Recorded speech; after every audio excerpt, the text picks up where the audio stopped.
What's up, fellow adult collectors? Welcome to Civilian Collectibles. This video is going to be a little bit different than my usual format, so I thought I'd take a moment to set it up beforehand. With the unprecedented events that have been taking place in the world this year, some of my plans for this channel got shifted and moved around.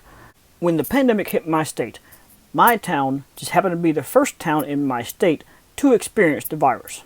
Once that event occurred, it didn't take long for our mayor to start shutting down everything he deemed to be non-essential businesses.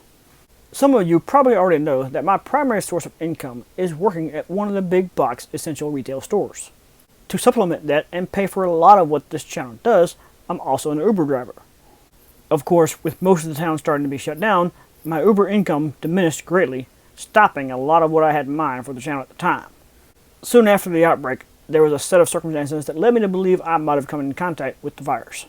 Luckily, that ended up not being the case, but during that time, I was so stressed out at work every day that I was mostly just coming home, eating, and then watching TV until I had to do it all over again the next day. I already deal with inner stress and anxiety and have trouble sleeping on a normal day. This year hasn't been normal for anyone. With everything going on, the only store I went to was the one I work at. So, once everything started looking safer financially, well, I did what everyone else is doing. I started shopping online more. That led to the next problem. Everything was selling out too fast. One of the most consistent complaints about my channel has been my sound quality, but that's all due to me using these basic headphones that came with the iPhone. That was one of the primary things I intended to fix back at the beginning of April, but then everything selling out online and Amazon slowing down their order process for non-essential items changed all that. With that said though, now I have this equipment on its way to me. On top of that, my nephew RJ, who created the music for my channel, has also been updating his own equipment, which is going to lead to a much higher quality for that sound as well, kind of like this. So with all of that coming together at around the same time, I'm going to be giving my channel a bit of a revamp. I want to have a totally fresh start when I get to that point, so I've decided to use this video just to briefly touch on some of the things I've gotten in recent weeks. The events I've already described caused me to be late getting to most of this stuff, but I still wanted it on my channel in some capacity. Because all of this stuff has been out for a while, thorough reviews do already exist for them, so I'm just going to briefly go through each one and give my thoughts on what the score should be. I'm going to start with what you see behind me still in the boxes, and then I'll go through a few others that I've already unboxed. So without further ado, I'm going to get all this turned around so you can see what I've got going on back here. So here's the three I still have in the box. The Marvel Legends Black Widow movie Taskmaster, the Power Rangers Lightning Collection Mighty Morphin Yellow Ranger, and the Storm Collectibles Injustice Bane. I'm going to start with the Taskmaster, but I'm going to skip my usual time on the rotating display just so we can move through these a little bit faster. When it comes to the front side, Taskmaster looks great. I really like all the different multicolored details throughout this figure.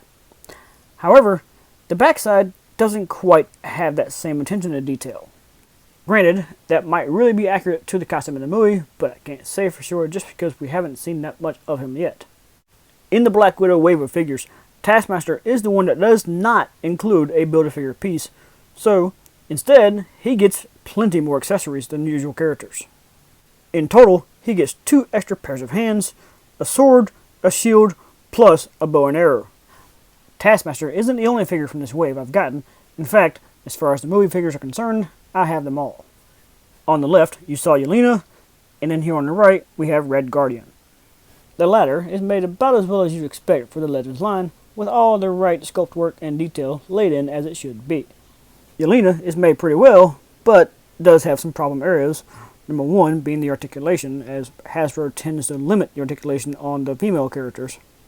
And the other most notable thing is that her neck seems unusually long for the character.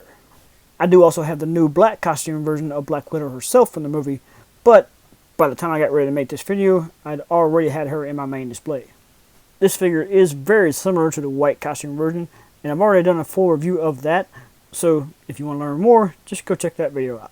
Of these 3 figures, Taskmaster probably is my favorite just because of his overall look and style, but to give my official scores for all 3 figures, both Taskmaster and Red Guardian would be considered 9, but Yelena, because of her issues, would only be a 7. Overall though, they are still worth adding to your MCU collection. The next inbox figure I'm going to discuss is the Power Rangers Lightning Collection Mighty Morphin Yellow Ranger. This figure is based on Season 1, when the Yellow Ranger was Trini. I'd say that about 90% of the sculpt of this figure is reused parts from the Pink Ranger. Of course, this one doesn't have the skirt, and the only real unique parts to the figure are the belt, where they had to sculpt in the saber-tooth tiger coin on the Morpher, plus the helmet. You also have her weapons, the power daggers, and finally, you have her unmasked civilian head. When it comes to her face sculpt, I do think this is one of the most accurate of the original Mighty Morphin team. So far, Hasbro had been very hit or miss when it comes to the civilian heads. In this case, I do believe it is a hit. The likeness of Tai Trang herself is captured very, very well.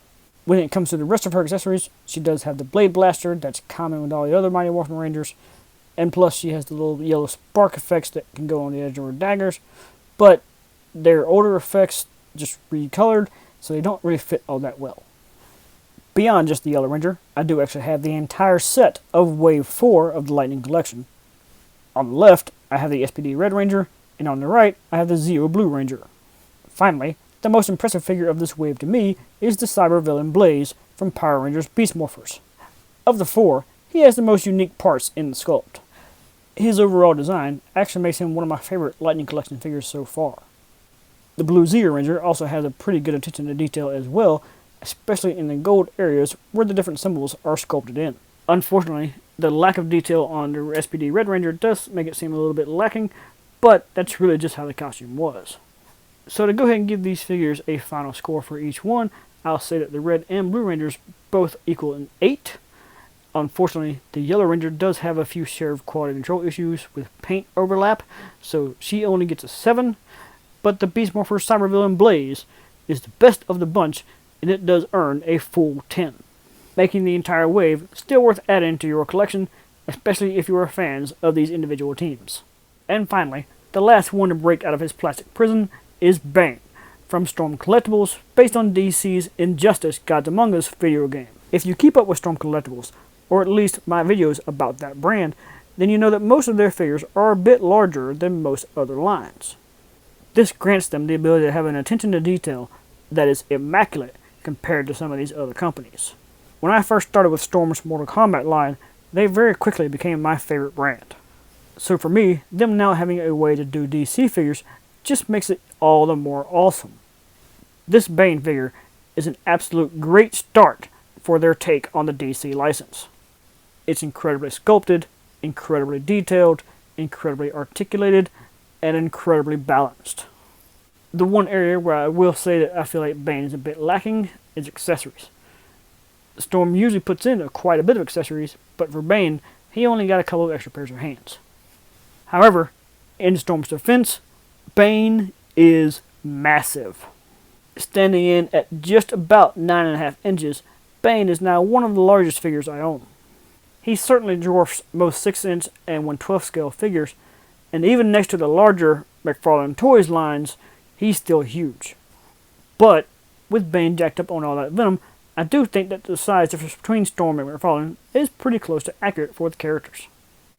I do want to highlight just how well balanced Storm Collectibles are. I was able to put Bane in this position and totally balance all on his own, and then slip Batman into that position without Bane ever moving. It's honestly quite astonishing to me just how well Storm does with their balance. And finally, the last two figures I want to talk about in this video are the WWE Ultimate Edition Finn Balor and Triple H. I had already tossed their packages before deciding to make this video, but I liked these figures so much I wanted to go ahead and include them anyway. Mattel does get a lot of flack for being some of the lower end figures, but this Ultimate Edition line really shows what they can do if they just put a little more effort into the adult collector market. The sculpts, the paintwork, and the articulation in the Ultimate Edition line is pretty much what most collectors such as myself want to see across their entire collection. Beyond just the higher end details, the amount of accessories and interchangeable parts make it even more worth the price. Having so many interchangeable parts provides many options on how to display the figures. Plus, having the additional articulation makes displaying them in their finishing maneuvers look even more realistic. So the only thing I can really take away from the WWE figures or the Injustice Bane is being able to find them in stores. Therefore, all three of them would get the score of at least a 9. Bane is just the beginning of Storm's Justice line. We also know that there's Lobo, Doomsday, and Darkseid on their way, and I cannot wait to have those now that I see what Bane is like in hand. For WWE's Ultimate Edition line, there's already Brock Lesnar and Shawn Michaels available online, and Wave 5 is expected to have John Cena and Becky Lynch. Wave 5 of the Power Rangers Lightning collection, that includes the Mighty Morphin Blue Ranger, is expected to be out in the first week of June, and of course, there's always more Marvel Legends in the pipeline. So, of the figures I've shown in this video, which were your favorites? Do you own any of these already, or are you on the hunt for any of them? Let me know in the comments below.